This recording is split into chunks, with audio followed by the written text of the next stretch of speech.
Ahora sí, vamos a empezar a descifrar un poco más estas palabras especiales que tenemos dentro del lenguaje. Y lo primero que vamos a introducir es el concepto de tipos.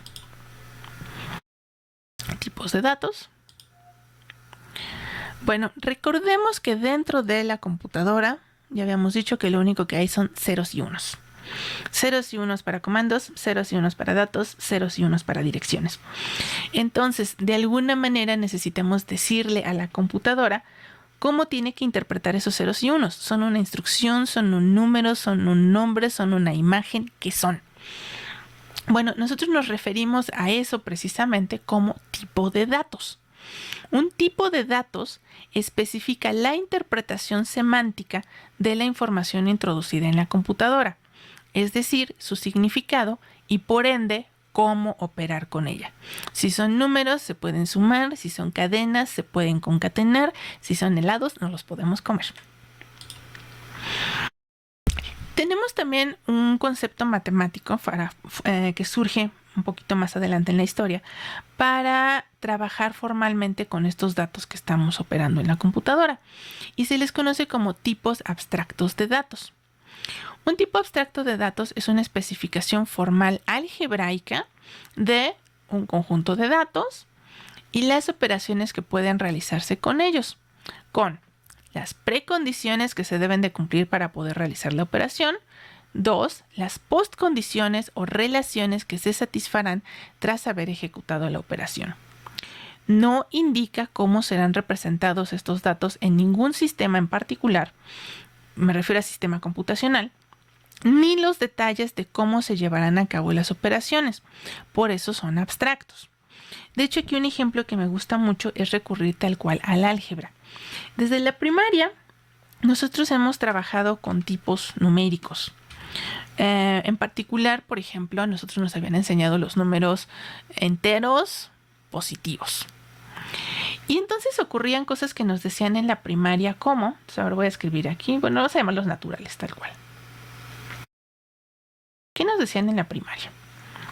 A ver, si tú tienes 7 manzanas y te comes 3, te quedan 5 manzanas, ¿no? 4 manzanas. 4 manzanas, ahí están. Y nos ponían mucho énfasis en que si teníamos 7 manzanas, no nos podíamos comer 9 manzanas. Bueno, este fue nuestro primer contacto con un conjunto de datos, todos los números desde el 0 hasta el infinito, las operaciones que podíamos realizar con ellos, sumas, restas, multiplicaciones, donde cada operación tenía precondiciones y postcondiciones. En particular aquí la precondición para poder restar era que el número de la izquierda fuera más grande que el número de la derecha. Más hacia adelante ya nos dicen que existen otros entes llamados números enteros,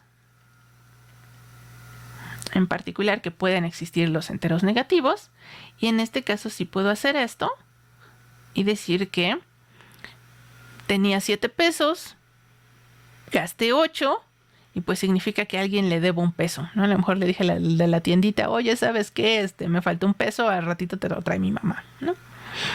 Y entonces ya conocimos otro tipo de datos.